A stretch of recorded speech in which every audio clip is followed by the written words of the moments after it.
can you do to improve the public transportation capabilities in the first supervisory district and in Orange County in general?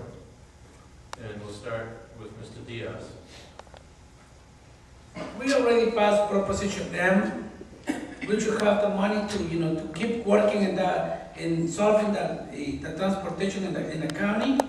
I think that maybe for us, as Mark is now the new president, I think of the OCTA, or the Regional Planning and Highways Commission. I think that Mark, with Mark's presence in the public entity, I think we should be able to solve most of the problems of transportation in Orange County. And to extend also the railroad system to make it more local, like they have in San Francisco and Sacramento, would be something that we should look into. Thank you. Thank you. Mr. Rosen. Well, I think Benny gives me a little too much credit. We are widening the 22. We have widened most of the 22, which if you've driven on the 22 lately, you can go 80 miles an hour.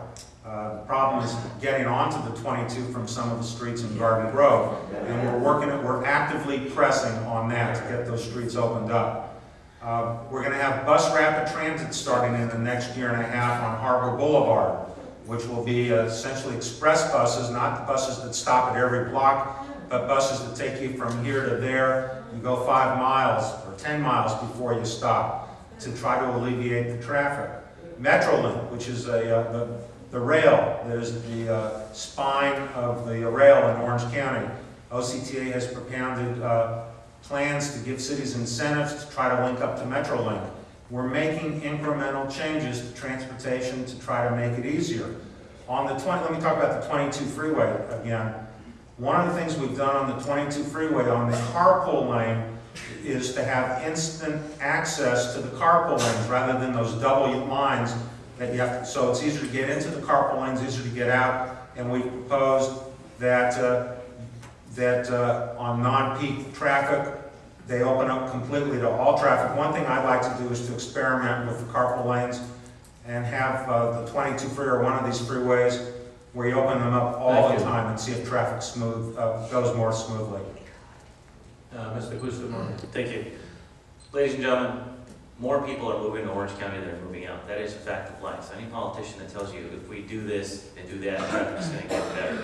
There's going to be more people. There's going to be a lot more people here. There are things we can do that make us think the way we deal with traffic. We're not a small city anymore.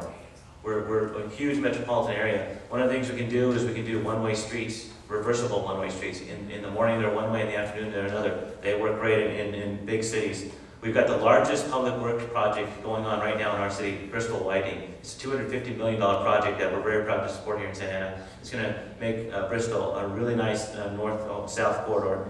And one of the things we're doing here, especially in Santa Ana, and I think we should do in the whole district, is encourage more live-work development. Encourage people to live and work in the same building. Literally, walk downstairs and you're in your office. That eliminates a couple of cars from the streets. And the city of Santa Ana grows by about 30,000 people every day. When we have about 30,000 people coming into the Civic Center to work, all in the various agencies. And we have to deal with these problems. And these are some of the ways that we're dealing with these problems. And I think they would work not only here, but in the whole county.